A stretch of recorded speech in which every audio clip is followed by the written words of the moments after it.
মহাবিশ্ব সৃষ্টির পূর্বে আল্লাহ কি করতেন? মহাবিশ্ব সৃষ্টির পূর্বে আল্লাহ কি করতেন? বুদ্ধিবৃত্তিক চিন্তা ভাবনা ও কৌতূহলগত স্পৃহার বশবর্তী হয়ে প্রকাশ্যে কিংবা মনে মনে নাস্তিক কিংবা আস্তিক এই প্রশ্নটির সম্মুখীন হয়নি এমন মানুষের সংখ্যা নেহায়েত কম নয়। এখানে সৃষ্টির পূর্ব বলতে এক সুদীর্ঘ অতীত কালকে বোঝানো হয়েছে, যার মর্মার্থ হল এই সুন্দর অতীতে এই মহাবিশ্বের স্রষ্টা আল্লাহ তাআলা যখন এই মহাবিশ্ব বা কিছুই সৃষ্টি করেননি তখন তিনি কি করতেন। ভালো করে ভাবলে বোঝা যায় সাধারণ দৃষ্টিতে বিষয়টি খুবই জটিল এবং দুর্বোধ্য। তবে বিষয়টি বুঝতে হলে প্রাথমিকভাবে আমাদের সময়ের প্রকৃত ধারণাটি সরলভাবে বুঝতে হবে যে প্রকৃতপক্ষে সময়ের প্রকৃতি বা কি রকম।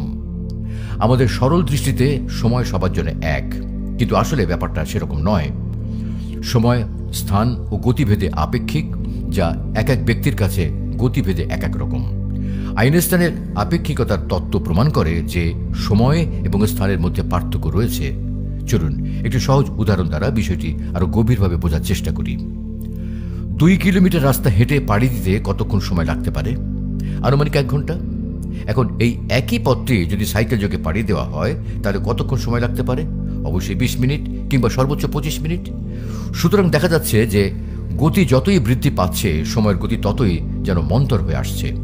এখন এই 2 কিলোমিটার পথ যদি এরোপ্লেনে পাড়ি দেওয়া হয় নিশ্চয়ই 2 বা 3 সেকেন্ডের বেশি লাগবে না। যদি এই পথ আলোর গতিতে পাড়ি দেওয়া হয় তবে কত সময় লাগতে পারে? আলোর গতি হচ্ছে এই মহাবিশ্বের সবচেয়ে দ্রুত। প্রতি সেকেন্ডে 3 লক্ষ কিলোমিটার পথ পাড়ি দেয় আলো। এজন্য 2 কিলোমিটার পথ পাড়ি দিতে আলোর সময় লাগবে 1 সেকেন্ডের 1,50,000 ভাগের 1 ভাগ, যা কিনা তুলনামূলকভাবে কোনো সময়ের মধ্যেই পড়ে না। সুতরাং আলোর গতিতে 2 কিলোমিটার রাস্তা পাড়ি দিতে সময়ের মান হবে প্রায় 0। এখন যদি আলোর গতি হয় সেকেন্ডে 3 লক্ষ কিলোমিটার, তাহলে যিনি আলোর স্রষ্টা তার কাছে সময়ের মান কেমন হবে? অতএব এই গতি লাভ করা আল্লাহ তাআলা ছাড়া আর কারো পক্ষে সম্ভব হবে না, যদি না আল্লাহ কাউকে সেই ক্ষমতা দেন সে ব্যতীত। পবিত্র কোরআনে আল্লাহ তাআলা ইরশাদ করেন, অতঃপর সবাইকে সত্যিকারের প্রভু আল্লাহর কাছে পৌঁছানো হবে। শুনে রাখো, ফয়সালা তাঁরই এবং তিনি দ্রুততম হিসাব গ্রহণকারী। আল্লাহ রাব্বুল আলামিন এই আয়াতে একটি স্পেসিফিক শব্দ ব্যবহার করেছেন এবং সেটি হলো আসরা, যার অর্থ হলো দ্রুততম। আবার শাব্দিক অর্থে এটি দ্রুত কিংবা দ্রুততর নয়। সুতরাং আল্লাহর কাছে সময়ের গতি 0 বা সময় আল্লাহর কাছে স্থির, এটাই প্রতীয়মান হচ্ছে, কারণ তিনি সময়ের চেয়ে দ্রুত কিংবা দ্রুততম। সময় আল্লাহরই সৃষ্টি, তাই সময় আল্লাহর কাছ থেকে চলে যেতে পারছে না। যেহেতু সময় আল্লাহরই সৃষ্টি এবং সময় আল্লাহর কাছে স্থির, সুতরাং আল্লাহর জন্য তখন, এখন কিংবা পরে বলে কোনো কথা নেই, বা সময়ের এসব ভ্যালু আল্লাহর জন্য প্রযোজ্য নয়। অতএব মহাবিশ্ব সৃষ্টির পূর্বে আল্লাহ কি করতেন এইরকম কোনো প্রশ্নের অস্তিত্বই থাকতে পারে না। মনে রাখা দরকার যে আমরা সময়কে অনুভব করি একটি স্রোতধারার মতোই, যেটি কেবল ভবিষ্যৎ পানে ছুটে চলছে। এজন্য আমাদের পক্ষে অতীতে ফিরে যাওয়া সম্ভব নয়, কিংবা ভবিষ্যতে কি আছে সেটা ধারণা করার ক্ষমতা আমাদের নেই। যদি এবার আমরা সময়ের প্রতিটি মুহূর্তকে স্ন্যাপশট সিরিজের অভিজ্ঞতায় একটু দেখি, তাহলে কি বোঝা যায়? মুহূর্তের পর মুহূর্ত করে যাচ্ছে, মুহূর্তের পর মুহূর্ত। এবার আমরা প্রতিটি মুহূর্তকে যদি সমান্তরালভাবে সাজাই, এই পৃথিবীর প্রতিটি মুহূর্ত, পৃথিবীর সূর্যকে প্রদক্ষিণের প্রতিটি মুহূর্ত এবং এই অনন্ত মহাবিশ্বের প্রতিটি মুহূর্ত, তাহলে আমরা দেখব যে প্রতিটি মুহূর্তের ঘটনাগুলো ঘটেই যাচ্ছে এবং ঘটে যেতেই থাকবে। মহাবিশ্বের প্রতিটি স্থানে, অন্যান্য সবকিছুতেই এবং সময়ের প্রতিটি মুহূর্তেই। 13.5 বিলিয়ন বছর আগে আমাদের মহাবিশ্বের সৃষ্টির সূচনা লগ্ন থেকেই মিল্কি ওয়ে গ্যালাক্সিতে নক্ষত্র গঠনের সময়, এমনকি এই পৃথিবীর সৃষ্টির সময় 4.5 বিলিয়ন বছর আগে ডাইনোসরদের যুগে, এমনকি আজ পৃথিবীর এই মুহূর্ত পর্যন্ত, যেমন আমি যখন আপনাদের জন্য এই ভিডিওটি তৈরি করছি তখনও পর্যন্ত প্রতিটি মুহূর্তে কোনো না কোনো ক্রিয়া ঘটেই চলছে এবং চলতেই থাকবে। সুগভীরভাবে এবং সুস্থির দৃঢ় দৃষ্টি দিয়ে স্ন্যাপশটের প্রতিটি মুহূর্তকে লক্ষ্য করে দেখা যাবে যে সব কিছুই নিজের জায়গায় স্থির থেকে যাচ্ছে। তাহলে দেখা যাচ্ছে অতীত চলে যাচ্ছে না এবং ভবিষ্যৎ পূর্ব থেকেই প্রস্তুত আছে। তবে এই ব্যাপারটি সৃষ্টির জন্য বা আমাদের জন্য প্রযোজ্য নয়, আমাদের স্রষ্টার জন্যই প্রযোজ্য, কেননা সময় তার কাছে স্থির। এজন্যই আমাদের ভবিষ্যতে কি আছে তা একমাত্র মহান আল্লাহ সুবহানাহু ওয়া তাআলাই জানেন এবং আমাদের অতীত তিনি রেকর্ড করে রাখছেন। আমি মৃতদেরকে জীবিত করি এবং তাদের কর্ম ও কীর্তিসমূহ লিপিবদ্ধ করি।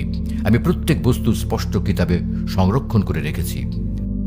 তাহলে খুবই যুক্তিযুক্ত প্রশ্ন হিসেবে সাব্যস্ত করে বলা যেতে পারে যে যদি আল্লাহর কাছে সময় স্থির হয়েই থাকে, তবে কেন তিনি পবিত্র কোরআনের বিভিন্ন স্থানে অতীতের বিভিন্ন সময়ের কথা উল্লেখ করেছেন এবং ভবিষ্যতের বিভিন্ন ইঙ্গিত প্রদান করেছেন?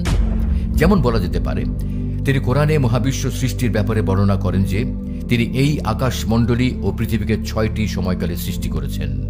কোরআনের বিভিন্ন স্থানে সময় সংক্রান্ত এরকম আরও আয়াত নাজিল করেছেন, যেখানে সময়ের মধ্যে অতীত, বর্তমান ও ভবিষ্যৎ নামের সময়ের এই ভ্যালুগুলোকে উপস্থাপন করেছেন। হ্যাঁ, সময়ের এই ভ্যালুগুলোকে আমাদের জন্য স্পেসিফিকভাবে উল্লেখ করা হয়েছে, কারণ আমাদের জন্য অতীত, বর্তমান এবং ভবিষ্যৎ বলে সময়ের কিছু পরিমাপ আছে, যা দিয়ে আমরা সময়ের ভ্যালুকে বুঝতে পারি। যেমন বলা যায়, সূরা ফুসসিলাতের 9 নম্বর আয়াতে আল্লাহ তাআলা ইরশাদ করেন যে তিনি পৃথিবীকে সৃষ্টি করেছেন 2 সময়কালে। আবার অন্যত্র বলেছেন তিনি এই আকাশমণ্ডলী ও পৃথিবীকে সৃষ্টি করেছেন 6 সময়কালে। তাহলে 2 দিয়ে 6কে ভাগ করলে ফলাফল কি হয়? 3। সুতরাং এই ভাগফল থেকে স্পষ্ট প্রতীয়মান হয় এই মহাবিশ্ব পৃথিবীর চেয়ে বয়সে 3 গুণ পুরনো।